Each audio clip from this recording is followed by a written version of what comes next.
Hello guys, मैं हूँ प्रज्ञा और मैं आपको आज से मैं फ़ाइन आर्ट का पूरा सिलेबस करवाने वाली हूँ। जो लोग भी CUET UG 2025-2026 के लिए प्रिपेयर कर रहे हैं वो लोग इस वीडियो को देख सकते हैं और मेरे साथ जुड़ सकते हैं, ताकि क्योंकि मैं पूरा NCERT और जितने भी सिलेबस में जितनी भी पेंटिंग्स और स्कल्पचर्स जितने भी आर्टवर्क्स दिए हुए हैं मैं आपको सारा पढ़ाने वाली हूँ और हम मिलके सारा डिस्कस करेंगे। वैसे मोस्टली ये 12th के NCERT से ही आता है, लेकिन इस 12th के NCERT अगर आप करते हो तो आपकी पूरी सिलेबस कंप्लीट नहीं होगी, क्योंकि NCERT में बहुत सारे पेंटिंग्स जो हैं वो नहीं दिए गए हैं, बहुत सारे आर्टवर्क्स नहीं दिए गए हैं। तो अगर आप NCERT से चलते हो तो आपका 80% ही सिलेबस कवर हो पाता है। और मैं यहाँ पर आपको करवाने जा रही हूँ 100% सिलेबस विथ MCQ क्वेश्चंस, जो कि मैं आपको सिलेबस कंप्लीट होने के बाद करवाऊँगी। तो अगर आप CUET में, और मैंने भी CUET दिया हुआ है, मैंने भी क्रैक करा हुआ है और मैं अभी यूनिवर्सिटी ऑफ इलाहाबाद से फ़ाइन आर्ट की स्टूडेंट हूँ। तो मैंने खुद से ही किया था, तो मैं अपने एक्सपीरियंस के साथ आपको मैं पढ़ाने जा रही हूँ। तो अगर आप चाहो तो मेरे से पढ़ सकते हो और मेरे चैनल से जुड़ सकते हो। तो ये है ललित कला मतलब फ़ाइन आर्ट, इसका कोड है 312। तो हम आज सिलेबस डिस्कशन करने जा रहे हैं कि CUET UG का सिलेबस है क्या फ़ाइन आर्ट का। तो यहाँ है चित्रकला, मूर्तिकला, ग्राफिक और वाणिज्यिक कला।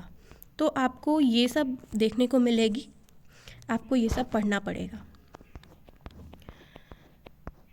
और इसमें पहला देखा जाए तो आपके क्वेश्चंस कितने आने वाले हैं। आपके क्वेश्चंस आएंगे टोटल 50, जिसमें आपको 40 क्वेश्चंस करने होंगे और इसमें माइनस मार्किंग भी होती है। ये आप हमेशा याद रखें कि CUET UG का अगर आप पेपर दे रहे हो तो उसमें माइनस मार्किंग भी होगी। अगर आप एक क्वेश्चन को गलत करते हो तो आपको 5 मार्क्स क्वेश्चन के रिड्यूस होंगे और प्लस 1 माइनस मार्किंग में जाएंगे, 1 मार्क्स माइनस मार्किंग में जाएंगे। यानी अगर आप एक क्वेश्चन गलत करते हो तो आपके टोटल 6 मार्क्स कटेंगे। तो आप इसका ध्यान दें, क्योंकि माइनस मार्किंग में सबसे ज़्यादा मार्क्स का रिडक्शन देखने को मिलता है। तो आज हम देखने जा रहे हैं चित्रकला। ये है आपका, ये 4 यूनिट है। ये 4 यूनिट से ही आपके क्वेश्चंस पूछे जाएंगे। पहला है लघु चित्रकला के राजस्थानी और पहाड़ी स्कूल। दूसरा है लघु चित्रकला के मुगल और दक्कन स्कूल। फिर तीसरा है बंगाल स्कूल और सांस्कृतिक राष्ट्रवाद। चौथा है भारतीय कला में आधुनिक रुझान। ये सारी नीचे दी गई हुई है और आज हम इसको डिस्कस करते हैं। पहला यूनिट है राजस्थानी और पहाड़ी लघु चित्रकला शैली, जिसका टाइम रहा है 16वीं शताब्दी से 19वीं शताब्दी। आप इसका टाइम को हमेशा याद रखें, ये क्वेश्चन में आ सकते हैं। हर चीज़ का टाइम और आर्टिस्ट और पेंटिंग, ये चीज़ हमेशा याद रखें। ये आने की बहुत ज़्यादा ही संभावना होती है, इससे बहुत क्वेश्चंस आते हैं। मैंने दिया है तो मैंने देखा भी है, और अगर आप PYQ देखोगे तो आपको खुद ही समझ में आ जाएगा। तो पहला है, इसमें आपको पूछे जाएंगे भारतीय लघु विद्यालयों का परिचय, पश्चिमी भारतीय, पाला, राजस्थानी मुगल, मध्य भारत, दक्कन और पहाड़ी। ये सारे स्कूल्स आपसे पूछे जाएंगे। तो पहला है राजस्थानी स्कूल। इसमें आपके सब स्कूल्स यानी कि आएंगे मेवाड़, बूंदी, बीकानेर, किशनगढ़ और जयपुर तथा राजस्थानी स्कूल की मुख्य विशेषताएं। निम्नलिखित राजस्थानी चित्रों का अध्ययन। अब देखेंगे कि इन सब में कौन कौन से पेंटिंग्स हमसे पूछे जाएंगे। तो पहला है साहिबदीन के रामायण चित्रों का एक पृष्ठ, जिसका स्कूल है मेवाड़। दरबार का दृश्य या शिकार का दृश्य या त्योहार का दृश्य। ये भी मेवाड़ का ही है, जगत सिंह के द्वारा। और फिर तीसरा है रागमाला या रसिक प्रिया का एक पृष्ठ।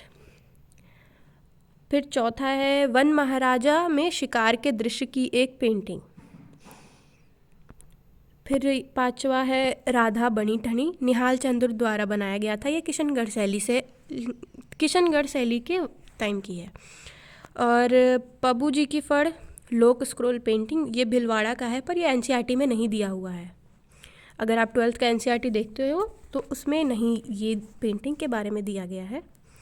फिर है मारू रागनी मेवाड़ से, राजा अनिरुद्ध सिंघाड़ा बूंदी, चौगान खिलाड़ी जोधपुर, कृष्ण झूले पर बीकानेर, राधा बनी ठनी किशनगढ़।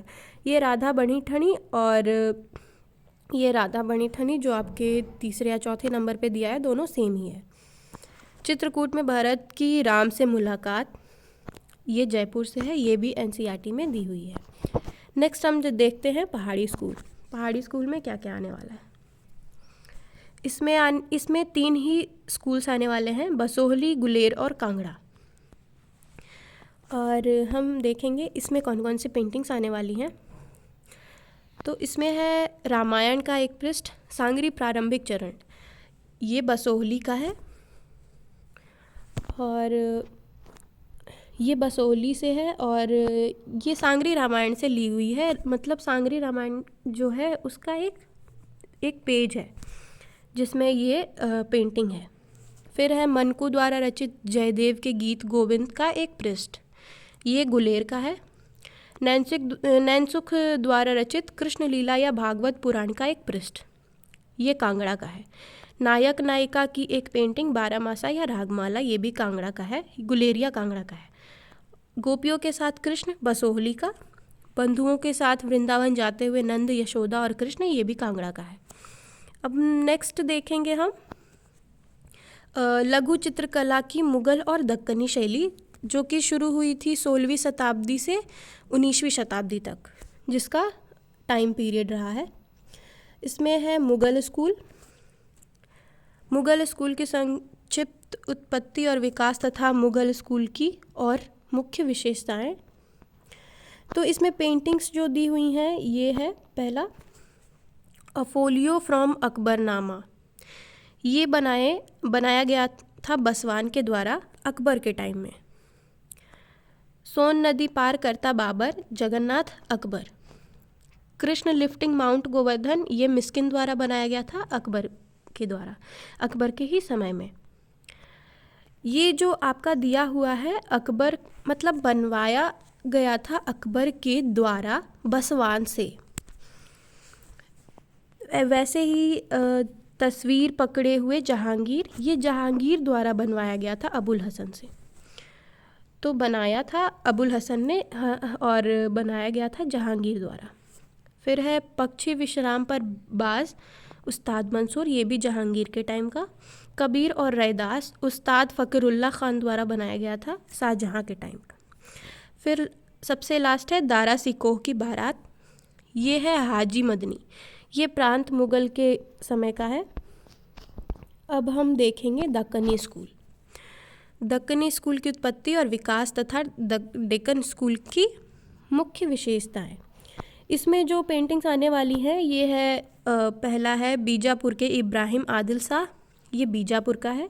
राग हिंडोल अहमदनगर, रागिनी पट्टहंसिका अहमदनगर, हज़रत निज़ामुद्दीन औलिया और अमीर खुसरो हैदराबाद। चांद बीबी प्लेइंग पोलो, चौगान गोलकुंडा। अब हम देखेंगे बंगाल स्कूल और सांस्कृतिक राष्ट्रवाद। तो है इसमें पहला है भारतीय कला में नया युग, एक परिचय। इसमें पेंटिंग्स जो आने वाली हैं वो है Ram vanquishing the pride of the ocean, Raja Ravi Varma द्वारा ये बनाया गया था। यात्रा का अंत अवनिंद्रनाथ टैगोर द्वारा बनाया गया था। पार्थ सारथी नंदलाल बोस द्वारा बनाया गया था। गालिब की पोइट्री पेंटिंग पर आधारित M.A.R. चगुतई। Select क्यूबिस्टिक painting Gaganendra Nath Tagore द्वारा। माँ और बच्चा जामिनी रॉय द्वारा। फिर है महिला चेहरा रविंद्रनाथ टैगोर। हिल वुमन अमृता शेरगिल, शिव और सती नंदलाल बोस, रासलीला छितेंद्रनाथ मजूमदार, राधिका MAR चगुताई और मेघदूत राम गोपाल विजयवर्गीय। ये सारे पेंटिंग्स हैं बंगाल स्कूल में। और इसमें आपको ये भी पढ़ने पड़ेंगे राष्ट्रीय ध्वज, मतलब हमारे भारत में राष्ट्रीय ध्वज के बारे में, हमारे भारत की, और इसके रूपों और रंगों का प्रतीकात्मक महत्व। सेकंड है राष्ट्रीय स्वतंत्रता आंदोलन के संघर्ष में भारतीय कलाकारों का योगदान। मिट्टी के टिलर नंदलाल बोस। तो ये 3 भी आपको पढ़ने पड़ेंगे। ये NCERT में शायद दी हुई है। फिर है भारतीय कला में आधुनिक रुझान। ये जो मॉडर्न आर्ट सारा है, ये मॉडर्न आर्ट का है। और इसमें पहला है मदर टेरेसा, जो कि MF हुसैन द्वारा बनाया गया था। कविता का जन्म KK Hebbar, gossip NS Bendre, तांत्रिक पेंटिंग GR संतोष, शब्द और चित्र KCS Panikkar, Ram vanquishing the pride of the ocean Raja Ravi Varma, माँ और बच्चा जामिनी रॉय, हल्दी grinder Amrita Shergil, the vulture Kamlesh Dutt Pandey. हमें इसमें कुछ स्कल्पचर्स भी पढ़ने पड़ेंगे। तो इसमें पहला स्कल्पचर है ट्रायम्फ ऑफ लेबर। ये DP रॉय चौधरी द्वारा बनाया गया था। संथाल परिवार राम किंकर बैज, स्टैंडिंग वुमेन धनराज भगत, क्राइड अनहर्ड अमरनाथ सहगल, गणेश चित्र PV जानकीराम, धनपाल सांखो चौधरी, चतुर्मुखी एक्का यादगिरी राव। फिर आपको कुछ ग्राफिक प्रिंट भी पढ़ने को मिलेंगी। तो इसमें है पहला है वर्पूल कृष्णा रेड्डी द्वारा बनाया गया, बच्चे सोमनाथ होरे, देवी ज्योति भट्ट, ऑफ वॉल्स अनुपम सूडो, पुरुष स्त्री और वृक्ष के लक्ष्मण गौड़। तो ये रही आपकी फाइन आर्ट की सिलेबस, जो कि आपको पूरी पढ़नी पड़ेगी। और ये पूरी तो NCERT में नहीं दी हुई है, और भी कई बुक्स को मिला के या फिर आप इधर उधर से ढूंढ के पढ़नी पड़ेगी आपको। वैसे कोई बात नहीं, ढूंढनी नहीं पड़ेगी, क्योंकि मैं आपको सारा कुछ कवर करवाने वाली हूँ। और अभी तक तो फ़िलहाल CUET का फॉर्म भी नहीं ओपन हुआ है, तो अभी तो अच्छा खासा टाइम है, आप लोग आराम से कर सकते हो। तो ठीक है, आपको अगर पढ़ना हो तो आप हमारे चैनल को सब्सक्राइब करें, शेयर करें अपने दोस्तों के साथ जो लोग फाइन आर्ट की प्रिपरेशन कर रहे हैं, और जुड़े हमारे साथ। और आपको सारा पूरा सिलेबस यहाँ कवर करवाया जाएगा, आपको इधर उधर भटकने की कोई ज़रूरत नहीं है। और आपको कुछ MCQs भी करवाए जाएंगे, जो कि CUET के बेस पे बहुत ही इम्पॉर्टेंट है, तो आप ये कर सकते हो। तो ठीक है, चलते हैं और मिलते हैं अगली वीडियो के साथ। Thank you, bye.